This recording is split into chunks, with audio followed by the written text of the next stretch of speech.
오늘 느헤미야 4장 6절 말씀 보겠습니다. 느헤미야 4장 6절 말씀 함께 보겠습니다. 제가 읽겠습니다.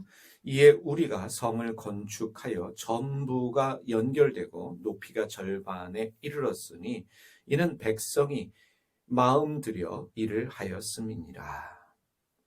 이 페르시아 제국의 술관원인 느헤미야가 예루살렘 성의 재건을 위해서 헌신합니다. 예루살렘 성의 재건이 나의 사명이구나, 하나님께서 나에게 주신 일이구나 라는 것을 깨닫고 유다 총독을 자처해서 유다로 돌아왔습니다. 편안하고 안전하다라고 말할 수 있는 일이 술관원입니다. 그런데 그러한 자리를 뒤로 하고 고생하고 위험하고 고난이 있는 그 일을 자처해서 하게 됩니다. 이게 사명입니다. 사명이라고 하는 것은 편안한 것이 아닙니다. 사명이라고 하는 것은 어려운 일이고 힘든 일이고 고생과 위험을 자처합니다. 고생하는 일이고 위험하지만 고난이 있지만 그 안에 남들이 알지 못하는 기쁨이 있습니다. 그것이 바로 사명입니다. 느헤미야가 유다로 돌아왔을 때 산발락, 도비야, 겟셈의 방해가 시작됩니다. 이들은 말로 업신여기고 비난하고 조롱합니다. 사명에는 늘 방해가 있다는 것을 우리가 기억해야 합니다. 지지하는 사람보다는 반대하는 사람들이 더 많습니다. 된다라고 말하면서 격려하는 사람보다는 안 된다라고 말하면서 부정적으로 말하고 방해하는 사람들이 존재한다는 것을 우리가 알 필요가 있습니다. 그럼에도 불구하고 느헤미야와 백성들은 함께 성을 보수하는 일에 헌신합니다. 그럼에도 불구하고 방해가 있음에도 불구하고 업신여기는 말, 비난의 소리, 조롱의 소리가 들려오지만 그럼에도 불구하고 헌신합니다.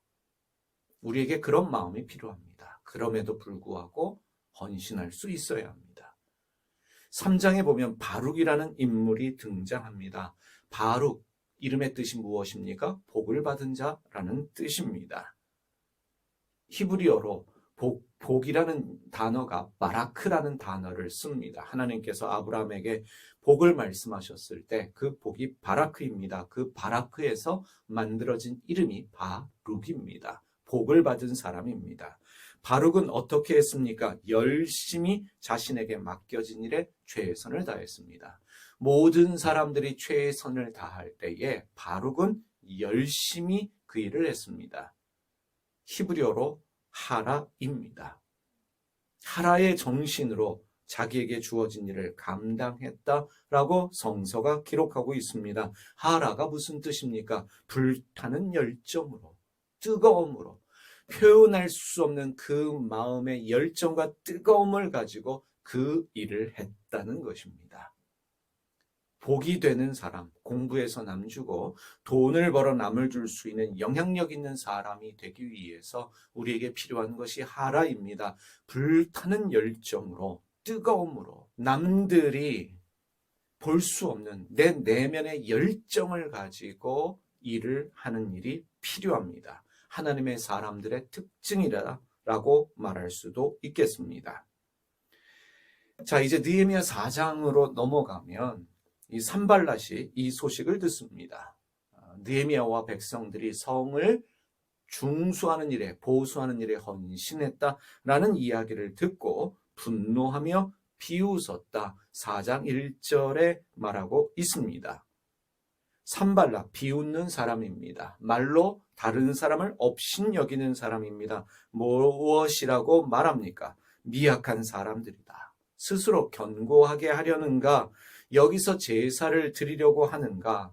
하루 만에 일을 마치려고 하는가? 불탄 흙더미에서 다시 일으키려는가? 라고 말하면서 조롱합니다. 비웃습니다. 그런데 중요한 한 가지가 있습니다. 분노하며 비웃었다는 것입니다. 악한 사람들의 특징입니다. 악한 사람들은 다른 사람 잘 되는 걸 보지 못합니다. 악한 사람들의 특징이 있습니다. 말로 다른 사람을 깎아내립니다. 비하합니다. 우리에게도 그러한 면이 없지 않습니다. 말로 다른 사람을 비하하고 무언가 하려는 사람을 비난하면서 비웃으면서 하지 못하도록 말로 다른 사람을 공격하는 사람들 우리 가운데 있을 수 있습니다. 격려하는 말보다는 비난하는 말을 합니다. 축복의 말보다는 저주하는 말을 합니다. 욕을 합니다.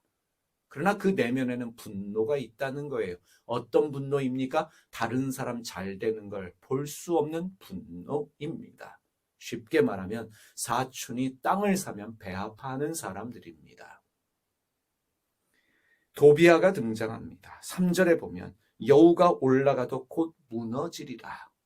너희가 지금 성을 보수하고 있지만 여우가 올라가도 곧 무너지게 되겠다라고 말하면서 말로 공격합니다. 말로 비웃습니다. 말로 조롱합니다. 이것이 악인들의 특징입니다. 조롱하는 자, 비웃는 자, 비난하는 자, 하나님의 사람이라고 말할 수 없습니다. 여러분들이 말로 누군가를 축복할 수 있어야 합니다. 본인 앞에서 비하하고 비난하는 말 하지 않지만 또 악한 사람은 뒷담화를 잘한다는 사실이에요. 뒤에서 잘 되겠어? 왜 저러는데? 라고 말하면서 어떤 사람의 선한 의도를 깎아내리려고 하는 것은 악한 사람의 의도인 것입니다.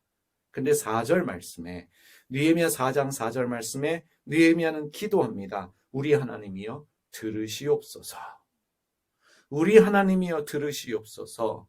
사람들의 비난의 소리, 조롱하는 소리, 비난의 소리가 들리지만 업신여기는 말들을 하고 있지만 상처받을 말들을 하고 있지만 느헤미야는 하나님께 도움을 구합니다. 어떠한 상황에서도 하나님의 도우심을 우리는 믿습니다. 그래서 기도합니다. 하나님의 사람은 사람과 싸우지 않고 기도합니다. 비난의 소리, 업신여기는 소리, 조롱의 소리를 하고 있지만 그 말하는 사람에게 나 상처받았다라고 말하면서 싸우는 것이 아니라 하나님께 기도합니다. 우리 하나님이여 들으시옵소서. 사람 말에 반응하지 말고 사람 말에 상처받지 말고 기도하는 여러분들 되시기를 바랍니다. 사람들의 모든 저주의 소리를 축복으로 바꾸실 수 있는 분이 하나님이십니다. 사람들이 조롱합니다. 사람들이 비난합니다. 자신들의 말처럼 우리의 인생이 그렇게 되기를 원합니다. 우리가 비난하는 것처럼 성을 재건하는 일이 중단되기를 원합니다. 우리가 그러한 말들을 듣고 중도에 포기하면 누가 좋아하겠습니까? 악인들이 좋아하는 것입니다. 악인들이 저주하는 말대로 되지 않도록 이끄시는 분이, 지켜주시는 분이, 이루시는 분이 하나님이십니다. 그래서 우리는 하나님께 기도합니다. 억울한 일이 있을 때마다, 안 좋은 소리가 들릴 때마다, 비난의 소리가 들릴 때마다 우리 하나님이여 들어주시옵소서 기도할 수 있어야 합니다. 사람과 싸우는 일은 시간 낭비입니다. 악인들의 말을 들으면서 업신여기는 말, 무시하는 말을 들으면서 상처받으면 누구 손해입니까? 내 손해입니다. 악인들이 원하는 바입니다. 여러분, 비난의 소리 들으면, 업신여기는 말 들으면 마음이 상하지요. 당연합니다. 그럴 때 기도하는 것입니다. 우리 하나님이여 들으시옵소서. 그리고 사명에 집중해야 합니다. 힘들 때마다, 다른 사람들 때문에 마음이 어려울 때마다 기도하면서 다시 마음을 가다듬고 마음 잡고 사명에 집중해야 합니다. 다시 말하면 내가 할 일 해야 하는 것입니다. 내가 해야 될 일이 중단되기를 악인이 원합니다. 그래서 말합니다. 저주의 말, 비난의 말, 비하의 말, 내가 상처받을 말들을 합니다. 우리 주변에 그런 사람들 많습니다. 느헤미야와 백성들은 산발락 도비아의 말 때문에 중단하지 않습니다. 포기하지 않습니다. 그들과 싸우지도 않습니다. 함께 마음을 모아서 성 쌓는 일에 집중했고 결국에는 성벽 두루기를 마쳤다라고 오늘 말씀에 기록되어져 있습니다. 그리고 중요한 부분이 있습니다. 높이가 절반에 이르렀다라는 부분입니다. 성벽 두루기를 마쳤습니다. 그런데 높이가 절반에 이르렀다. 이 말은 절반밖에 쌓지 못했다는 말입니다. 새 번역은 그렇게 번역하고 있습니다. 개역개정의 번역은 절반에 이르렀다라고 번역하고 있는데 새 번역은 절반밖에 쌓지 못했다라고 번역하고 있습니다. 여러분, 참 중요한 부분입니다. 열심히 성벽을 쌓았는데 절반밖에 쌓지 못한 것일까요? 아니면 열심히 성벽을 쌓았는데 절반씩이나 쌓은 것일까요? 이건 참으로 중요합니다. 어떤 시각과 시선으로 보느냐가 중요합니다. 어떤 생각을 가지고 있느냐가 중요합니다. 절반밖에 쌓지 못한 것이 아니라 시작을 했기 때문에 절반이나 쌓았다라는 것입니다. 방해가 있습니다. 그럼에도 불구하고 절반씩이나 쌓았습니다. 왜? 시작을 했기 때문입니다. 비난이 있고 방해가 있고 조롱하는 소리가 들려오지만 그럼에도 불구하고 성벽 쌓기를 시작했기 때문에 절반이나 이르게 된 것입니다. 방해가 있기 때문에 조롱하는 소리가 있기 때문에 절반밖에 쌓지 못한 게 절대 아닙니다. 시작이 반이라는 말이 있습니다. 아리스토텔레스가 한 말입니다. 시작했다라고 하는 것은 이미 반을 마친 것과 마찬가지라는 것입니다. 중요한 것이 무엇입니까? 시작입니다. 시작하는 것입니다. 공부해야지 마음 먹는 것도 중요하지만 공부를 시작하는 것이 중요합니다. 이런 사람들이 있어요. 꿈만 꿉니다. 말만 합니다. 꿈을 꾸면서 이미 공부 열심히 해서 서울대학까지 가 있어요. 그런데 공부는 시작 안 합니다. 그런데 어떤 사람은 공부해야지 라고 결정하고 공부를 시작합니다. 이미 반을 한 것과 마찬가지라는 것입니다. 시작이 중요합니다. 무언가를 시작하면 비난의 소리 있습니다. 조롱하는 소리가 있습니다. 네 나이가 몇 살인데 너 돈 있어? 공부해서 뭐 하려고? 너 그러면 누가 너 도와준대? 라고 말하면서 비난의 소리도 있고 조롱하는 소리도 있지만 그럼에도 불구하고 나는 해야 돼 라고 하면서 공부하고 내가 할 일을 하면 이미 중간은 와 있다는 것입니다.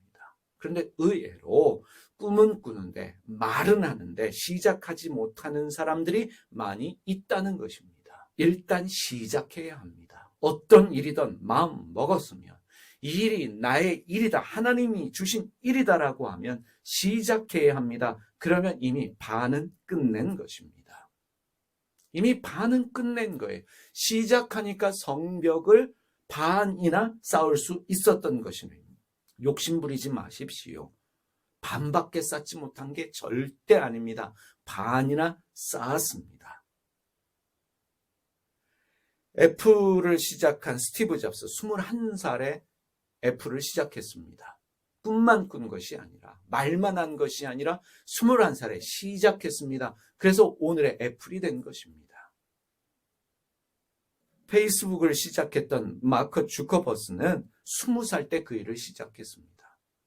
꿈만 꾼 것이 아니라 생각만 한 것이 아니라 일단 시작했습니다. 운동해야지 어떻게 해야 되겠습니까? 누워서 이불 뒤집어 쓰고 잠자면서 운동해야지 내일부터 그 내일 할 수 있겠습니까? 내일이 되면 어떻게 됩니까? 또 내일이 됩니다.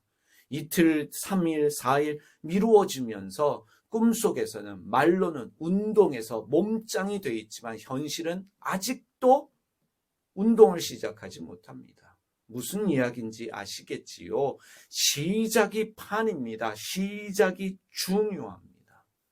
일단 시작하면서 최선을 다하면 내가 할 일을 하면 내가 할 수 없는 나머지는 하나님이 하신다는 사실이에요. 하나님이 도우십니다. 느헤미야와 그의 백성들은 사람들의 방해가 있고 비난의 소리가 있고 조롱의 소리가 있지만 상관하지 않고 시작했습니다. 성벽을 반이나 쌓았습니다. 시작하십시오. 내년부터 해야지. 2023년 며칠 남지 않았습니다. 내년부터 해야지. 물론 내년 며칠 남지 않았기 때문에 시작할 수 있지만 마음먹은 오늘부터 시작하십시오. 공부이든 운동이든 금연이든 금주이든 그리고 내가 마땅히 해야 될 그 일, 공부이든 책을 읽는 일이든 오늘부터 시작할 때 그 시작이 반이 되어지고 그 일을 통해서 기적은 일어납니다. 기억하십시다. 시작이 반입니다. 기도하겠습니다. 하나님 아버지, 우리가 어떤 일을 할 때 방해도 있고 비난의 소리도 있고 조롱하는 소리도 있지만 그러한 모든 것들을 상관하지 않고 나에게 주어진 일을 할 수 있는 믿음의 사람들 다 되게 하여 주시옵소서.